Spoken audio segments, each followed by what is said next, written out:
जायसवाल जी, अच्छा, और जिसमें उन्होंने आपको कहा है कि आप राजनीतिक व्यापारी हैं और पहली बार आप पे पर्सनल अटैक करते हुए कहा है कि आप दिन भर अच्छी बात करते हैं और रात को उदय सिंह जी के साथ बैठकर शराब पीते हैं। अरे बाप रे बाप। अब बताइए, मतलब लोग कितने यहाँ बेवकूफ़ हैं कि अगर मान लीजिए कि किसी व्यक्ति के साथ बैठकर हम शराब पी रहे हैं तो खुद ही बता रहे हैं कि हम लोग सरकार में इतने अक्षम हैं कि जानते हैं लेकिन इनको पकड़ नहीं पा रहे हैं। कितना बेवकूफ़ है ये नहीं समझ पा रहा हूँ मैं। अरे भाई, अपना बेवकूफ़ी का मेडल खुद ही अपने सीने पे लगा रहे हो।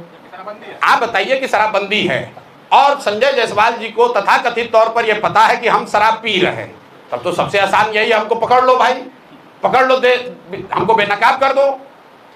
अब आ जाइए कि संजय जायसवाल ने लेख क्यों लिखा है।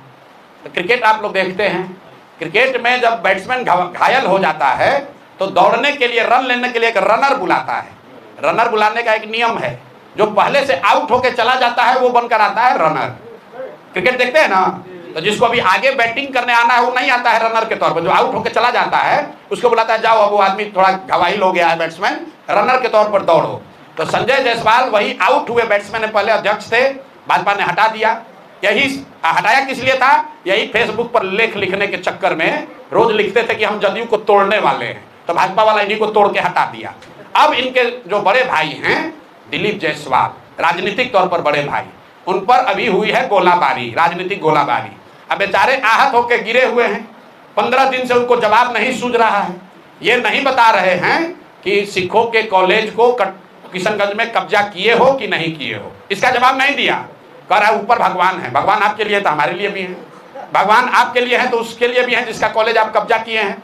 तो इन लोगों ने अभी तक ये नहीं बताया कि दिलीप जायसवाल ने सिखों के कॉलेज को अवैध तौर पर कब्जा किया है कि नहीं किया है। इन लोगों ने ये नहीं बताया कि जो 2 महिला प्रेस के सामने आकर कह रही है कि दिलीप जायसवाल ने हमारे बच्चे राजेश, हमारे भाई, हमारे बच्चे का कत्ल कराया है, उस पर इन्होंने जवाब नहीं दिया। तो पीछे से रनर बनकर उतरे हैं दिलीप जायसवाल, संजय जायसवाल। तो भैया इनको क्रिकेट का नियम मालूम है कि जब बैट्समैन आउट होगा तो रनर को भी उसके साथ पवेलियन वापस जाना पड़ेगा। तो बेकार लपेटे में आ जाएंगे, ज्यादा उछलना नहीं चाहिए। फेसबुक पर लिखना जो है वो अपने नहीं लिखते होंगे, कोई अपने असिस्टेंट से लिखवाए होंगे, इतना उनको हिंदी का ज्ञान नहीं है कि उतना लिख पाए। और ज्यादा अगर उनको परेशानी हो रही है तो बेतिया में उनके कर्म और कुकर्मों की चर्चा हम पदयात्रा होते हुए बहुत सुने हैं उनके पेट्रोल पंप के बारे में, ये भी सुने हैं कि उनका यहाँ नर्सिंग होम कैसे चलता है और क्या होता है। तो ज्यादा ना उलझें, नहीं तो दिलीप जायसवाल का तो अभी जवाब दे नहीं पा रहे हैं, अब भी उलझ जाइएगा। अभी उनको हम छोड़ रहे हैं क्योंकि रनर हैं, अगर बैटिंग करने आ जाएंगे तो इनका उपाय कायदे से किया जाएगा। ये प्रशांत किशोर है, किसी से डरता नहीं है, इनके जैसा कितने आए और कितने गए।